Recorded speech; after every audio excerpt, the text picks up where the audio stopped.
ইংৰাজী নৱবৰ্ষৰ শুভেচ্ছা নজনাও আপোনাক। আপুনি হয়তো ভাবিছে সোঁতৰ বিপৰীতে যোৱা মই এটা পাগল কবি।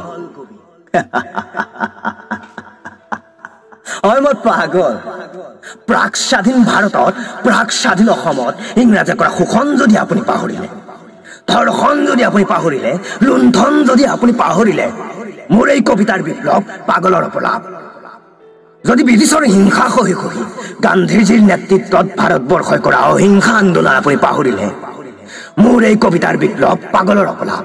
হয়, মই পাগল। যদি আপুনি পাহৰিলে শত সহস্ৰ শ্বহীদৰ বলিদান, হয়, মই পাগল।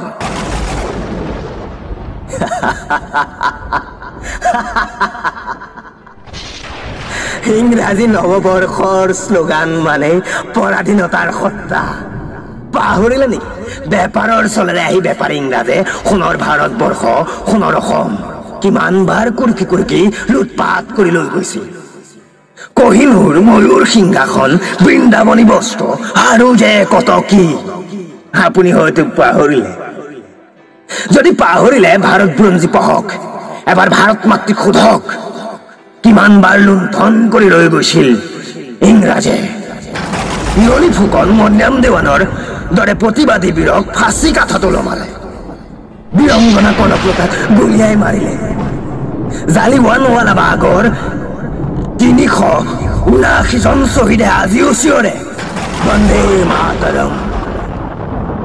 আপুনি যদি পাহৰিলে, আপুনি যদি পাহৰণিৰ কোবাল সোঁতত এৰি দিলে সত্যাগ্ৰহ, ব্ৰিটিছে জাপি দিয়া নিমখ কৰৰ প্ৰতিবাদত ৪০০ কিলোমিটাৰ খোজকাঢ়ি কৰা দাণ্ডী যাত্ৰা, মোৰ এই কবিতা পাগলৰ পলাপ। আপুনি যদি পাহৰণিৰ অতল গৰ্ভত নিক্ষেপ কৰিলে চিৰ বিপ্লৱী শ্বহীদৰ বীৰত্বৰ সত্তা, যদি আপুনি পাহৰণিৰ অতল সোঁতত এৰি দিলে বীৰ শ্বহীদৰ তেজৰ গাউন লগা স্বাধীনকামী শ্লোগান, মোৰ এই কবিতা পাগলৰ অপলাপ।